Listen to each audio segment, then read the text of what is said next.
देखो जी, ध्यान समझना अपवर्तनांक। अब देखो उधर लिखना छोड़ो, 3-4 परिभाषा है तो ध्यान समझना। अपवर्तनांक का सबसे पहले 2 परिभाषा है। तो सबसे मेन जो परिभाषा है वो हम बता रहे हैं। तो कल हम बताए थे कि जब भी कोई लाइट एक माध्यम से दूसरे माध्यम में जाती है, ये मान लो पहला माध्यम है और एक कौन सा माध्यम है, दूसरा, तो लाइट जो होती है बेंड हो जाती है, जाना चाहिए सीधे, लेकिन वो थोड़ा सा इधर या उधर हो जाती है। सघन से विरल वाला बताए थे। तो मान लो ये उधर चला गया, ये DRA वाला है, याद है ना, दूर होता है तो हो गया।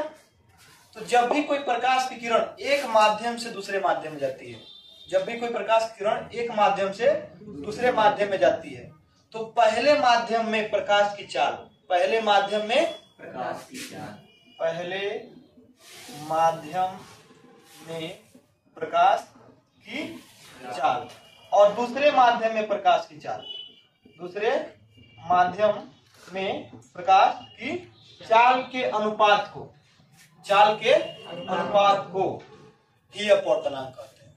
ठीक है, लेकिन यह अपवर्तनांक किसका है ये याद रखना है। अपवर्तनांक सदैव उस माध्यम का होता है जहां से लाइट बेंड होती है। लाइट बेंड किसमें हुई है,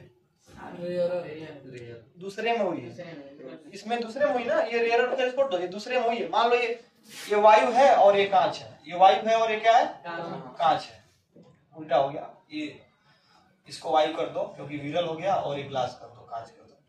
ठीक है, तो इसमें अपवर्तनांक कांच का नहीं होगा, किसका होगा, जिस माध्यम से हम लाइट ले जा रहे हैं उसका नहीं होता है, बल्कि जिस माध्यम में जाता है उसका अपवर्तनांक होता है, याद रखना है।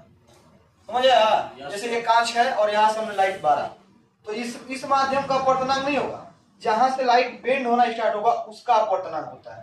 ठीक है, तो अपवर्तनांक क्या होता है कि जब प्रकाश की किरण एक माध्यम से दूसरे माध्यम में जाती है, तो दूसरे माध्यम का अपवर्तनांक किस कौन से माध्यम का क्या होता है, पहले माध्यम में प्रकाश की चाल और दूसरे माध्यम में प्रकाश की चाल के अनुपात को दूसरे माध्यम का, किस माध्यम का, दूसरे माध्यम का पहले के सापेक्ष, किसके सापेक्ष, अपवर्तनांक कहते हैं। क्या कहते हैं, याद रहेगा।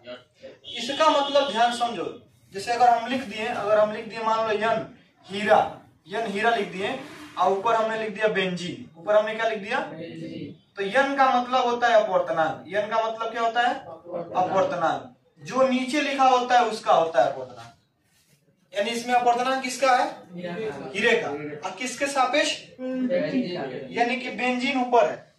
ठीक है, बेंजीन ऊपर है और हीरा कहाँ है, नीचे। याद रहेगा।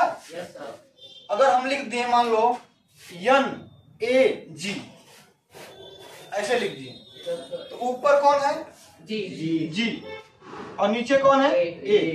समझ गया। एक और एग्जांपल देखो, अगर हम मान लो लिख दिए N अल्कोहल, ठीक है, अल्कोहल और डायमंड हीरा लिख दिए, तब तो किसका अपवर्तनांक है, अल्कोहल का कि हीरा का, जो नीचे रहेगा उसका अपवर्तनांक का, जो ऊपर रहेगा उसके सापेक्ष। ठीक है, देखो समझ आया। अब फार्मूला बनाएंगे, इसका फार्मूला होगा ऊपर का ऊपर रहेगा, यानी हीरा में प्रकाश की चाल, हीरा में प्रकाश की चाल, अब बट्टा में क्या रहेगा, अल्कोहल में प्रकाश की चाल। ठीक है, इसका बनाएंगे तो किसमें ऊपर का ऊपर आएगा, तो बेंजीन में क्या बताओ, प्रकाश की चाल, अब बट्टा में हीरे में प्रकाश की चाल। समझ आया। तो इसको एक बार ध्यान समझो, फार्मूला तो बना लोगे हम, हाँ। अब इसको एक बार और परिभाषा आपको समझना है। देखो हम क्या लिख रहे हैं, ध्यान समझना। जब कोई प्रकाश की किरण, जब कोई प्रकाश की किरण एक माध्यम से दूसरे माध्यम में जाती है, ठीक है, दूसरे माध्यम में जाती है, ये याद रखना है कि एक माध्यम से दूसरे में जा रही है। ठीक है, तो पहला दूसरे के चालों का अनुपात जो होता है उसी को क्या कहते हैं, तो ये लिखो, तब पहले माध्यम में, बोलो जी, प्रकाश की चाल तथा दूसरे माध्यम में की चाल के अनुपात को, नहीं रुको, की चाल के अनुपात को किसका अपवर्तनांक कहते हैं? वायु का। वायु नहीं, दूसरे माध्यम का पहले के सापेक्ष अपवर्तनांक कहते हैं। देखो कितना बड़ा है लेकिन बहुत आसान है, कुछ भूल भी जाएगा तो कोई दिक्कत नहीं। सापेक्ष मतलब हमारे रिस्पेक्ट में, जैसे तुम किसके सापेक्ष आए हो इस कोचिंग में, कोई लेके आया होगा, नहीं लेके आया होगा तभी कहीं जाने होगे ना, तो वही सापेक्ष है। ठीक है, अगर अपने मन से आए तो निरपेक्ष होगा कि चले आए देख ले कैसा है, तो वो निरपेक्ष हो गया। लेकिन ये सापेक्ष है ना, कोई लेके आया तो सापेक्ष होगा। निरपेक्ष भी पढ़ाएंगे अभी। तो सापेक्ष का मतलब क्या हुआ वो छोड़ दो, जो दिख रहा वही बोलना है। जब कोई प्रकाश एक माध्यम से दूसरे माध्यम में जाए, जब कोई प्रकाश एक माध्यम से ये बट्टा दिख रहा है ना, बट्टा एक स्क्वायर रखना। तो पहले माध्यम में प्रकाश की चाल दूसरे माध्यम में प्रकाश की चाल के अनुपात को दूसरे माध्यम का पहले के सापेक्ष अपवर्तनांक। ठीक है, हो जाएगा तो लिख लो, फिर आगे तो दूसरा पढ़ाएं। बहुत ज्यादा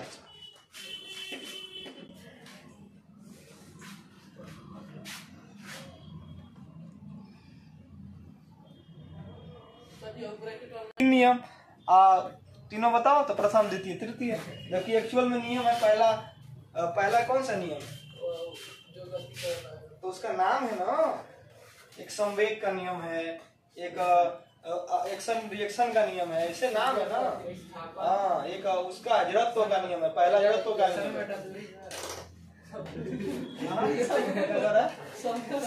समय बटा दूरी। चलो इसी तरह सब पढ़ाई से जब दूर रहोगे तो दूरी हो जाएगा। तो अपवर्तनांक दो टाइप का होता है, ध्यान से देखना। एक सापेक्ष अपवर्तनांक, एक क्या होता है सापेक्ष, जिसको अभी पढ़ा चुके हैं, जिसको हम बोलते हैं रिलेटिव। क्या बोलते हैं? रिलेटिव मतलब किसी से जुड़ा हो। ठीक है, रिलेटिव रिफ्रैक्टिव इंडेक्स। जब पहला माध्यम वायु नहीं हो, पहला वायु नहीं हो, वायु को छोड़ के कुछ भी हो, पहले से मतलब है, दूसरा हो सकता है उससे कोई मतलब नहीं, पहला वायु नहीं होना चाहिए। जिससे प्रकाश आ रहा है वो माध्यम वायु नहीं होना चाहिए, वायु के अलावा कुछ भी हो। ठीक है, तब दूसरे माध्यम के अपवर्तनांक को हम क्या कहते हैं? सापेक्ष। बस पहला वायु नहीं होना चाहिए। अगर पहला वायु हो गया, पहला माध्यम क्या हो गया? वायु, तब जो होगा दूसरे माध्यम का अपवर्तनांक उसको बोलते हैं निरपेक्ष अपवर्तनांक। क्या बोलते हैं? निरपेक्ष। समझ आया? जिसको इंग्लिश में बोलते हैं एब्सोल्यूट रिफ्रैक्टिव इंडेक्स। क्या बोलते हैं? एब्सोल्यूट। अगर पहला माध्यम हवा है, वायु है, तब जो दूसरे माध्यम का अपवर्तनांक होगा उसे हम बोलते हैं निरपेक्ष अपवर्तनांक। क्या बोलते हैं? तो क्या हो जाएगा? यदि पहला माध्यम क्या है? वायु है, तब दूसरे माध्यम के अपवर्तनांक को क्या बोलते हैं? नहीं बोलेंगे लोग, निरपेक्ष। ठीक है ना। अब पहला माध्यम अगर वायु नहीं है तब दूसरे माध्यम के अपवर्तनांक को क्या बोलते हैं? सापेक्ष। तो मान लो इसमें क्या होगा? प्रकाश यहाँ से, प्रकाश हमको लेना है, कल ये लाइटों नहीं पा रहे थे, दिख नहीं रहा। बोलो। वायु नहीं देगा, वायु है, प्रकाश आ रहा है, वायु नहीं प्रकाश देगा। प्रकाश वायु में आने की बात कर रहे हैं। जैसे देखो इधर से प्रकाश जा रहा है, ये क्या है? कांच है, प्लास्टिक एक प्रकाश, उसके बाहर जा रहा है प्रकाश। तो ये पहला माध्यम, उसके बाद दूसरा माध्यम, तो ये वायु हो गया और एक कांच हो गया दूसरा माध्यम। समझ में आया? तब इसके जो अपवर्तनांक होगा उसको हम निरपेक्ष बोलेंगे। क्या बोलेंगे? अगर यहाँ पानी भरा होता, अब पानी में से हम लाइट मारते और उधर हवा होता, तब निरपेक्ष नहीं होता, तो क्या होता? सापेक्ष। कल फिगर भी बनाए थे।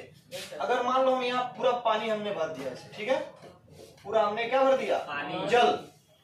ठीक है, और इधर मान लो कांच है, इधर क्या है? कांच, और यहाँ से हम लाइट मार रहे हैं यहाँ से, तो बताओ क्या होगा? इसका अपवर्तनांक क्या कहलाएगा? सापेक्ष कहलाएगा ना। तो कैसे लिखेंगे? देखो ध्यान से, जो नीचे रहेगा नीचे रखना है। कांच है नीचे, तो नीचे क्या रहेगा? कांच। ऊपर क्या है? वायु है, वायु नहीं है, क्या है? जल है। तो देखो ध्यान से, तो क्या लिखेंगे भी, अभी के नीचे क्या लिखेंगे जल, अब बट्टा भी, अभी के नीचे क्या लिखेंगे कांच। इसका फार्मूला हो गया, ठीक है। लेकिन अगर वायु हो गया, अब मान लो नीचे हमने जल कर दिया, इसमें नीचे हमने क्या कर दिया जल, तब इसके अपवर्तनांक को हम लोग बोलते हैं क्या निरपेक्ष। अब तब ऊपर वाले से कोई मतलब नहीं, ऊपर वाला जो है यन के ऊपर कुछ नहीं लिखते हैं, खाली नीचे वाला लिखते हैं। नीचे क्या था तो जल रहेगा, ठीक है। और ऊपर हमेशा सी लिखेंगे, हमेशा क्या लिखेंगे सी, हमेशा सी लिखेंगे। निरपेक्ष में ऊपर हमेशा क्या होता है सी, और नीचे हमेशा भी होता है, नीचे हमेशा क्या होता है भी। अब यहाँ पे जो चीज है वही यहाँ पर आता है। अगर मान लो यहाँ पे वाटर है तो यहाँ पे भी क्या आएगा वाटर, तो यहाँ पे वाटर है ना, तो यहाँ पे जल है, तो यहाँ पे भी के नीचे क्या आएगा जल, ठीक है। और मन करे अगर बहुत ज्यादा मन कर रहा है तो यहाँ पे ए लिख सकते हो, लेकिन लिख भी सकते हो और नहीं भी लिख सकते हो, ऊपर वाला लिख भी सकते हो या नहीं भी लिख सकते हो। समझ में आया, समझे। लेकिन इसमें पक्का लिखना ही लिखना है। तो अगर कहीं पे मान लीजिए लिखा है एन डी, इसका फार्मूला क्या होगा बताओ, सी बट्टा भी डी, ठीक है। और अगर कहीं लिखा है एन जी ए, तो इसका फार्मूला क्या होगा बताओ, लिखो आप।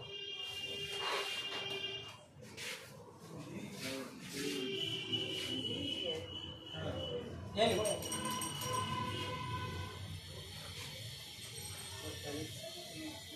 देखो पहले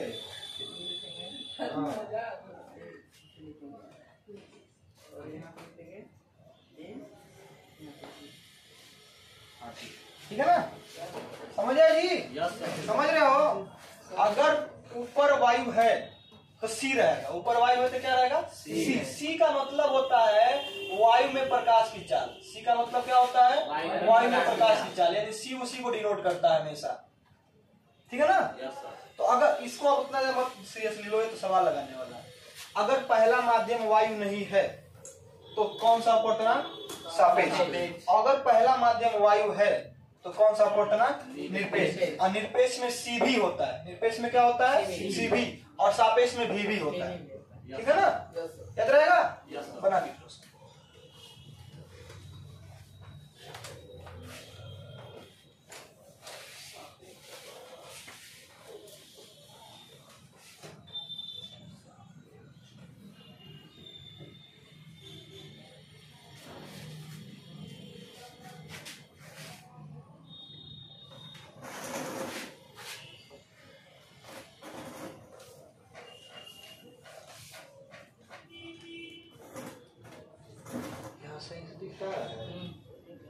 दिख रहा है सही से, चलो ठीक है, तब नीचे से बात क्या है। अब लेंस की क्षमता तुरंत बढ़ाएंगे।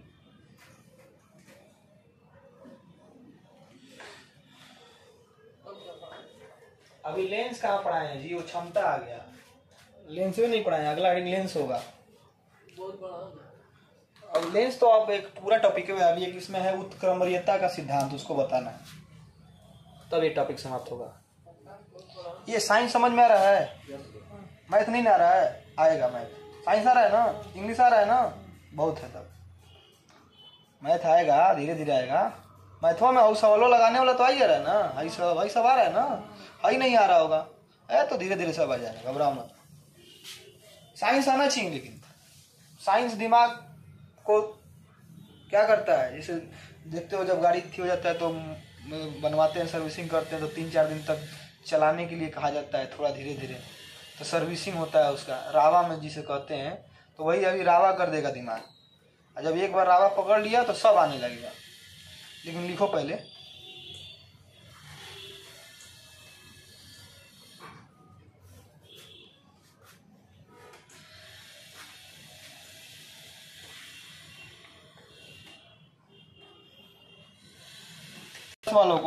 दस वालों का 12 वालों को जो पढ़ा रहे हैं चैप्टर, वो 10 में का 3rd चैप्टर है, इलेक्ट्रिसिटी, विद्युत। तो एक पूरा पेपर विद्युत पे और एक पूरा पेपर प्रकाश पर है, पूरा इतना मोटा बुक प्रकाश का है और एक पूरा विद्युत का, ठीक है। ये जो 3 चैप्टर है ना 10 में 4 चैप्टर, पहला चैप्टर है प्रकाश का परावर्तन अपवर्तन, दूसरा मानोनेत्र है, तीसरा है विद्युत, चौथा है चुंबक। तो विद्युत और चुंबक एक भाग है 12 का, और बाकी जो प्रकाश है वो दूसरा भाग। इतना इतना मोटा मोटा किताब है,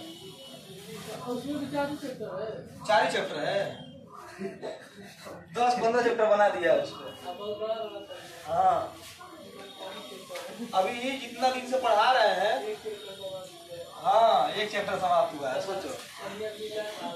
हाँ संडे को रखे हैं टेस्ट हम लोग का, उसी का फिजिक्स का बड़ा बड़ा चैप्टर।